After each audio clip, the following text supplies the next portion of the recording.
Hi, hello, வணக்கம். எல்லாரும் எப்படி இருக்கீங்க? இது சன்பீடியா தமிழ். நான் உங்கள் சோழராஜன். நம்மளுடைய பார்வை ஒன்றே போதும் பிறரை நம் வசப்படுத்துவதற்கு. நம்மளுடைய காந்த கண் பார்வையால நாம பார்க்கிறவங்கள, நம்ம விரும்புறவங்கள நம்ம வசப்படுத்த முடியும். நிறைய முறைகள் இந்த உலகத்துல இருக்குது. பொதுவாகவே எல்லாருக்கும் ஒரு ஆர்வம் என்னன்னா, நாம விரும்புகிறவர்கள் நம்மளை விரும்பணும். நாம பார்க்குறவங்க நம்மளை பற்றி யோசிக்கணும், நம்மக்கிட்ட பேசணும். இப்படி எல்லாருக்கும் பொதுவான ஒரு ஆசைகள் தான் இதெல்லாம். இயல்பான ஆசைகள் தான், மனித இனத்தோட இயல்பு தான். யாராக இருந்தாலும் நம்ம என்ன செய்கிறோம், ஒரு பிரமுகர்கள் விஐபிகளாக இருக்கிறவங்கள கூட நம்ம போய் பார்க்கும்போது அவங்க நம்மளை ஞாபகம் வச்சுக்கிறாங்களான்னு யோசிப்போம் இல்லையா? ஒரு சினி நடிகர்களோ அரசியல்வாதிகளோ ஏன் அடிமட்டத்தில் இருக்கிறவங்க ஆர்ப்பரிக்கிறாங்க அவங்க வரும்போதோ அவங்கள பார்க்கும்போதோன்னு கேட்டால், அவங்க ஒரு நிலையில் இருக்கும்போது அவங்களுடைய ஸ்டேட்டஸை மற்றவங்க பார்க்கும்போது ஒரு அட்ராக்ஷன், அவங்க ஒரு ஈர்ப்பு நபராக இருக்கிறாங்க, அனைவரையும் காந்தம் போல இருக்கிற ஒரு நபராக இருக்கிறாங்க. அதனால மற்றவர்கள் சாமானியர்கள் எல்லாமே அவர்களை நோக்கி ஈர்க்கப்படுகிறாங்க. இப்படி அவங்க மட்டும்தான் இருக்கணுமா, ஏன் நாம இருக்கக்கூடாதா அப்படின்னா, யார் வேண்டுமானாலும் இந்த உலகத்துல மற்றவர்களை ஈர்க்க முடியும். அந்த ஒரு குறிப்பிட்ட நபர்கள் மட்டும்தான் உயர்ந்த நிலையில இருக்கணுமா, நாம இருக்கக்கூடாதா அப்படிலாம் இல்லை. யார் வேண்டுமானாலும் எந்த நிலைக்கும் போகலாம். மனிதர்களை பொறுத்தவரை இந்த பிரபஞ்சத்திற்கு சமம்தான். அவர்களுடைய எண்ணங்கள் தான் அவர்களை உயர்த்துது. ஒவ்வொருத்தங்களுடைய நல்ல எண்ணங்களும் ஆரோக்கியமான சிந்தனைகளும் நல்ல நல்ல விஷயங்கள்ல அவங்களுடைய செயல்திறனை மனதிற்கண் யோசிச்சு அவங்க செயல்படும் போது அவங்களுடைய முன்னேற்றமும் அவங்களுடைய விருப்பத்திற்கேற்ப அவர்களுடைய தகுதிகளும் மாறுது. இதை புரிஞ்சுக்கிட்டா யாருமே ஒரு உயர்ந்த நிலைக்கு போக முடியும். நாம எப்போதுமே மற்ற பிரபலங்களை பார்த்து தான் நம்ம என்ன பண்றோம்னா ஆச்சரியப்படுறோமே தவிர, நாம ஏன் அந்த மாதிரி ஆகக்கூடாது அப்படின்னு நம்ம நினைக்கிறது இல்லை. இதுதான் நாம அந்த நிலைக்கு போகாமல் நம்மளை தடுப்பதற்கு ஒரு காரணமா அமைஞ்சிருக்கு. இது ஜெனரலாகவே எல்லாருக்கும் உள்ள விஷயம்தான். சிறியவர்கள் முதல் பெரியவர்கள் வரை யோசிக்கணும். சிந்தனை, மனமே அதற்காக தான் நம்ம கடவுள் கொடுத்துருக்குறாங்க. மனதின் வாயிலாக நம்ம பல விஷயங்களை சிந்திக்கணும். நீங்க தீர்க்கமாக ஒரு விஷயத்தை சிந்திக்கும் போது அந்த சிந்தனையில் இருந்து வெளிப்படுகிற ரிசல்ட் ஆனது உங்களை உயர்த்தக்கூடிய தன்மை மிக்கதா இருக்கும். நல்ல சிந்தனைகள், தீய சிந்தனைகள் உங்களை கொண்டு போய் ஆழ்த்தும் அப்படின்றது வேற விஷயம். அதனால இந்த உலகத்துல எதுவுமே அசாத்தியம் அல்ல, எல்லாமே சாத்தியம்தான். எல்லாமே சாத்தியம் அப்படின்னா எல்லாத்தையும் சாதிக்கிறது நம்முடைய மனசு. நம்முடைய மனசை ஒருநிலைப்படுத்துவதும், அதனாலதான் அகம் பிரம்மாஸ்மின்னு சொன்னாங்க, மனமே கடவுள். அப்ப அந்த மனசை நம்ம சரியா பயன்படுத்தும் போதும், மனசுல நிறைய விஷயங்களை நம்ம யோசிக்கும் போதும் அது இந்த பிரபஞ்சத்தின் தூதனாக இருந்து இறைவனாக செயல்பட்டு நம்மளுடைய விஷயங்களை நிறைவேற்றும். இது ஜெனரல் கான்செப்ட். இப்ப நம்ம என்ன பார்க்க போறோம்னா, உங்களுடைய கண் பார்வையை பயன்படுத்தி நீங்க பார்க்கிற அந்த நபரை உங்கள் பக்கம் ஒரு ஈர்ப்பை ஏற்படுத்துவது, அவங்களுக்கு உங்க மேல ஒரு ஈர்ப்பை ஏற்படுத்துவது. இந்த ஈர்ப்பின் வாயிலாக உங்களுக்கு என்னென்னலாம் சாதகம் நடக்கும்னு பார்த்தீங்கன்னா, அவர்களால் ஒரு வேலை ஆகணும்னு வச்சுக்கோங்களேன், உங்களுக்கு அதை செஞ்சு கொடுக்கணும்னு அவங்க நினைப்பாங்க. இல்லை நீங்க விரும்புறீங்கன்னு வச்சுக்கோங்களேன், நீங்க அவங்கள விரும்புறீங்க, திருமணம் பண்ணிக்கணும்னு உண்மையா நினைக்கிறீங்க அப்படின்னு சொன்னா அதையும் அது நிறைவேற்றும். இப்படி உங்களுடைய நோக்கங்கள் நல்ல நோக்கங்களாக இருக்கிற பட்சத்தில் இந்த மாதிரியான ப்ராஜெக்டெல்லாம் நீங்க செஞ்சு பார்த்தா கண்டிப்பாக ரிசல்ட் கிடைக்கும். மனிதர்கள் மூலியமாக நம்பி சில விஷயங்களை செய்து பணத்தை இழப்பதை விட, நீங்கள் உங்களுடைய மனதை நம்பி சில விஷயங்களை துணிச்சலாக முயற்சி பண்ணி பார்க்கும்போது வெற்றி உங்களுக்கு கிடைக்கும். அப்போ வெற்றி கிடைக்கும் போது ஆட்டோமேட்டிக்காகவே நீங்கள் நினைச்சதெல்லாம் நடந்துடும். அதுக்கு தான் சொல்வது, எப்போதுமே இந்த ஈர்ப்பு விதிகளை பயன்படுத்தி நிறைய விஷயங்களை நீங்கள் முயற்சி பண்ணீங்கன்னு சொன்னால் அனாவசிய செலவுகள் அல்லாமல், மன உளைச்சல்கள் அல்லாமல், உங்களுடைய நம்பிக்கையின் வாயிலாகவே உங்களுக்கு நீங்கள் விரும்புகின்ற விஷயங்கள் நடந்து முடிஞ்சிடும். ஒரே ஒரு பார்வை, அந்த பார்வையை நீங்கள் பார்க்குற நபர்கிட்ட, பார்க்குற நபராக இருந்தால் கண்டிப்பாக அவங்க ஒரு அறிமுகமான நபராக இருக்கும்போது அது சிறப்பாக வேலை செய்யும். எவ்வளோ பேரை பார்க்குறோம், எல்லார்கிட்டையும் நான் அந்த பார்வையை பார்த்தேன், நடக்கலை அப்படின்னு சொன்னால் எப்படி நடக்கும்? அறிமுகம் இல்லாத நபர்களுக்கு உங்களை பற்றியான ஒரு எண்ணம், நீங்கள் யாருன்ற எண்ணம் கூட உங்களுக்கு தெரியாது. யாருன்னே தெரியாத போது இந்த அப்ளிகேஷன் என்பது விரைவாக செயல்படாது, ரொம்பவே லேட் ஆகும். நீங்கள் ஒரு முறை பார்த்தீங்க, இன்னொரு முறை சந்திக்கிற வாய்ப்புகள், பார்க்கிற வாய்ப்புகள் கிடைக்கிற பட்சத்தில் மட்டும்தான் இது விரைவாக செயல்படும். இது ஞாபகத்தில் வச்சுக்கணும். நீங்கள் சும்மா எங்கன்னா போவோம், புதுசாக ஒரு நபரை பார்ப்போம், உடனே நான் பார்த்தேன் கண் பார்வையால் அவங்க வந்து எனக்கு அட்ராக்ட் ஆகலைன்னா எப்படி ஆவாங்க? விதண்டாவாதத்துக்காக கேட்குற கேள்வியாக தான் இருக்குமே தவிர ப்ராக்டிக்கலாக இருக்காது.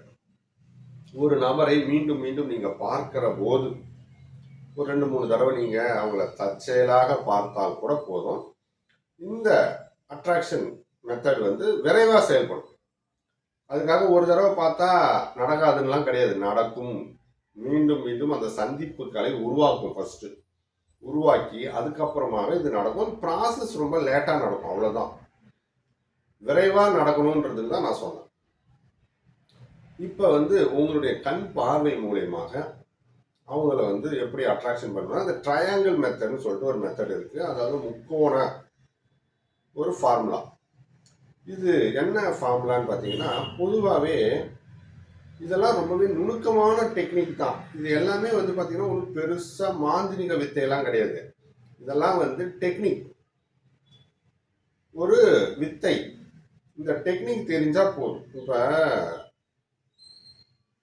கண்கட்டி வித்தை, அதாவது மேஜிக் பண்ணுறாங்கல்ல, அது பேரே கண்கட்டி வித்தை தான். மேஜிக் அப்படின்னு சொன்னால் சில நொடிகளில் உங்களுடைய கவனத்தை திசை திருப்பிட்டு அவங்க அதை செய்வாங்க. அதை பார்க்க முடியாது. நீங்கள் ஆச்சரியமாக நம்ம கை தட்டுவோம். இது எல்லாமே டெக்னிக் தான். எதுவும் வந்து மாயாஜாலமாக வர்றதெல்லாம் கிடையாது. எல்லாம் அப்படி நொடி பொழுதுல வந்து உங்களுடைய கண் பார்வை திசை திருப்பிட்டு அவங்க டக்குன்னு அதை செஞ்சுருவாங்க. அதுதான் மேஜிக். அப்போ இந்த இடத்துல நுணுக்கம் தெரிஞ்சிருக்குது, அவனுக்கு சீக்ரெட் டெக்னிக் தெரிஞ்சிருக்குது. அதனால தான் அவன் வந்து மெஜிஷியனாக இருக்கான், நம்ம வேடிக்கை பார்ப்போம். அப்படிதான், நமக்கு நுணுக்கங்கள் தெரிஞ்சால் போதும், இந்த உலகத்தில் அனைத்தும் சாத்தியம்தான். இப்போ ஒருத்தவங்களோட பார்வை நீங்கள் பார்க்கும்போது முகத்தை நீங்கள் எடுத்தவொடனே கடாமுடான்னு பார்க்குறதோ அனாவசியமான பார்வையை செலுத்துவதோ தவறு. ரொம்ப நைஸான ஒரு சீக்ரெட்டான டெக்னிக் என்னன்னு பார்த்தீங்கன்னா, இந்த ட்ரையாங்கிள் மெத்தடில் பார்க்கணும். அதாவது அவங்களுடைய முகத்தில் முதல்ல எடுத்தோடனே அவங்களுடைய இடது கண்ணை அப்படி ஒரு செகண்ட் பார்த்து, பிற்பாடு வலது கண்ணை பார்த்து, அதுக்கப்புறமா அவர்களுடைய உதடை பார்க்கணும். இதுதான் இடது கண்ணு, வலது கண்ணு, உதடு.